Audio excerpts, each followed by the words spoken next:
me brinco muy, muy rápido esta parte que tenía arriba a la derecha, en el diagrama que vieron sobre actitudes y percepciones hacia la redistribución. Esto ya lo vieron. Lo único que les quería mostrar es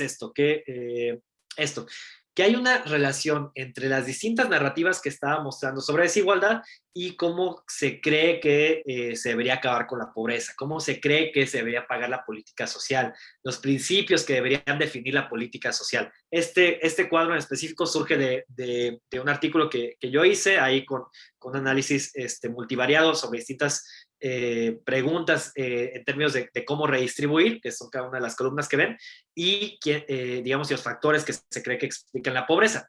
Y en ese sentido, las personas que se conciben, digamos, que creen que la pobreza está causada por factores individuales, esto de que no trabajan lo suficiente, etcétera. La siguiente gráfica se ve mejor. Son al mismo tiempo las personas que creen que los pobres tendrían que trabajar más para pagar la política social, que la política social debería ir no a las personas en pobreza, sino a las personas que se esforzaran más. Es esta idea. Y ahí también hay una crítica a la idea de igualdad de oportunidades frente a igualdad de resultados, que tampoco incluí el día de hoy, después podemos hablar de eso, pero que es esta idea de que pues, la política social debería de premiar a quienes sí tienen ciertas, quienes sí se esfuerzan, quienes sí aprovechan las oportunidades, ¿no? Lo decía, no me detengo más en esto, más que en que hay una relación entre, y aquí es donde se empieza a relacionar los distintos factores que ponía en el diagrama, hay una relación entre estos sesgos que tenemos sobre la desigualdad, el sesgo de clase social subjetiva, lo que vimos hace rato de que creemos que estamos en el decil 4, pero realmente creemos que estamos en el decil 10, hay una relación entre este sesgo de clase social y si creemos que la pobreza está causada por factores individuales o estructurales o externos a las personas, ¿sí? Entonces, cuando tratamos de ver la relación entre esto que vemos aquí, entre lo estructural, lo fatalista, lo individualista, de cómo leemos a la sociedad con la clase social a la que pertenecemos, con el estrato social en el que estamos, pareciera que no hay mucha relación, pero cuando lo vemos con la clase social subjetiva, con a qué clase social creemos que pertenecemos, ahí sí hay una relación. Entonces, quienes creen que están en pobreza son quienes sí más frecuentemente ven como problemas estructurales las causas de la pobreza, y quienes se creen en clase media, quienes se creen en clase alta, son quienes más creen en los factores individuales. Hay un experimento bien interesante que hicieron en Argentina hace creo que casi 10 años, que lo que hacen es preguntar a las personas qué tan a favor están de las políticas redistributivas. Y pues, más bien, no, perdón. Primero hace la pregunta que yo hice, que es ¿a qué estrato social crees que perteneces? Luego, esta pregunta, ¿qué tan a favor estás de que, creo que la pregunta en específico era, de cobrarle más impuestos a la clase media y a los ricos para redistribuir a los pobres? Y pues ya decían, no, pues muy a favor, poco a favor, etc. Luego con diversas preguntas les decían, ok, pues mira, tú creías que estabas en el decil 5, pero realmente estás en el decil 2. Y bueno, ya se enteró la persona de que tiene un sesgo social, un sesgo de clase subjetiva, ya se da cuenta que está en el decil 2 y le vuelven a preguntar.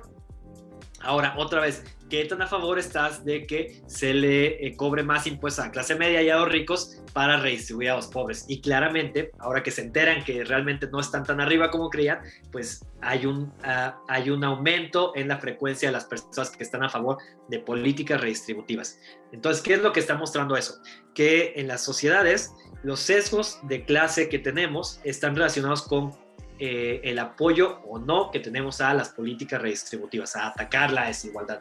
Y esto es muy claro. Si el 70% de la población en México se cree clase media, pues tal vez cree que los programas que están dirigidos a las personas en pobreza pues no los van a beneficiar, y de hecho les van a quitar impuestos para dárselos a los pobres, cuando luego se dan cuenta que realmente el 50 y tantos por ciento el 50 y tantos por ciento está en situación de pobreza por ingreso según el Coneval, o el 43, 42 estaba por pobreza multidimensional. Pues a lo mejor ahí tiene las perspectivas cambian en torno a qué tan a favor estamos sobre políticas que atacan la desigualdad. Y para terminar, nada más, ya dije muchas veces que la narrativa meritocrática, cómo se refleja esto en las personas, o cómo legitima esto la situación de las personas ricas, de las personas pobres, por qué no es real esta narrativa meritocrática, porque es una mentira. Pero por último, bueno, no estar de acuerdo con esto, pero digamos, la siguiente pregunta sería, ok, México no es una sociedad meritocrática, pero quisiéramos que fuera una sociedad meritocrática, quisiéramos que hubiera desigualdad, digamos, igualdad de oportunidades solamente o igualdad de resultados. O pues el punto medio, igualdad de oportunidades con menor igualdad de resultados, que seguramente es lo que diría la mayoría. Bueno, aquí la crítica simplemente son 5 razones por las cuales no quisiéramos que nuestra sociedad fuera una sociedad meritocrática. La primera es que al final de cuentas, por definición, en una sociedad meritocrática habrá personas que estén arriba y personas que estén abajo, ¿sí? Habrá competencia entre esas personas. Además, si estamos suponiendo que hay una distinción entre desigualdad de oportunidades y desigualdad de resultados, o igualdad de oportunidades e igualdad de resultados, significa que creemos que hay cierto talento y cierta inteligencia innatas a las personas. Es decir, tenemos una concepción esencialista sobre el intelecto. Es decir, que no es la consecuencia de una construcción social. Entonces, si todas las personas tienen igualdad de oportunidades, pues ya la desigualdad que después surja de eso será simplemente la culpa de los talentos o los esfuerzos de cada persona propios, que no tienen nada que ver con la sociedad. Ahora, por tiempo me brinco la 3. La 4 se me hace súper interesante porque hablar de igualdad de oportunidades y no de igualdad de resultados y apoyar una meritocracia en nuestra sociedad implica que no pongamos en cuestión ciertas valoraciones diferenciales que hay a ciertos estatus en la sociedad. Me voy al ejemplo más claro. Digamos, hablar de igualdad de oportunidades y no de igualdad de resultados nos llevaría a, por ejemplo, no cuestionar por qué hay cierto trabajo que es remunerado en la sociedad y por qué hay cierto trabajo que no es remunerado. O por qué, por ejemplo, se le paga muchísimo menos a una mujer que trabaja como trabajadora del hogar que a un, no sé, a un profesionista o a un oficinista, ¿no? El que nos pongamos a cuestionar estas diferencias que hay entre cómo hay diferentes valoraciones sobre los estatus de las personas en el mercado laboral y en la sociedad, implica que ya no estemos cuestionando la igualdad de oportunidades, implica que ya estemos cuestionando las diversas cargas de poder o las diversas confrontaciones de poder que hay en lo que los economistas dirían, pues es simplemente la libre competencia, ¿no? Entonces, también eso es importante a la hora de pensar si queremos o no queremos meritocracia en nuestra sociedad.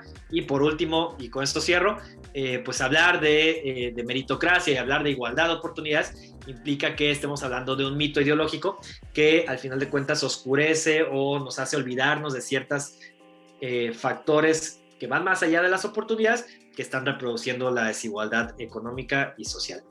Y listo. Muchas gracias.